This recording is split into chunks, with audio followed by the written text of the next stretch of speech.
мүлдем кешіріп берді, барлық қарызын кешіріп берді. Өзі де жұмысы, табысы жоқ, келіншегінің де табысы жоқ. Алматы облысының азаматы, ер адам. Ол жылдың басында еңбек министрлігінің вице-министрінің жеке қабылдауына жазылған. Бұл жердегі негізгі сұрағы жұмысқа тұрғызу еді.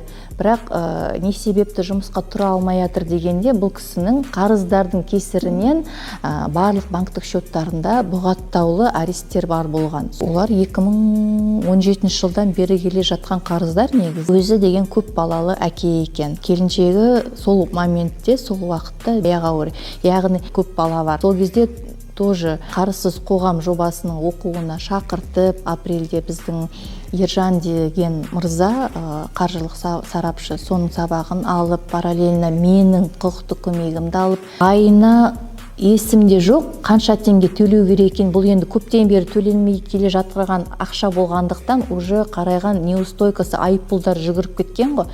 Соның барлығына, яғни ішінде бір банк бар, бір микроқаржылық ұйым бар, 3 коллекторлық агенттік, яғни 5 қарыз. Соның барлығына біздер жаңа графиктер алып бергенбіз. Ол жердегі графиктердің ай сайынғы төлемі 18 000 теңге болды. Яғни біреуі 3 000 теңге жасап берді, біреуі 5 000 теңге жасап берді. Ал тіпті коллекторлық агенттік Элит KZ деген өзінің өндірісіндегі 2 істі мүлдем оған кешіріп берді. Мүлдем кешіріп берді, барлық қарызын кешіріп берді. Сонда кешіргенде енді соның жаңағы жағдайын ескере отырып, как бы помилование дейді ғой, енді просто взяли и погасили, как бы закрыли и все. Сонда қалған қарыздары бойынша ежемесячный оплатасы 18 000 теңге болды.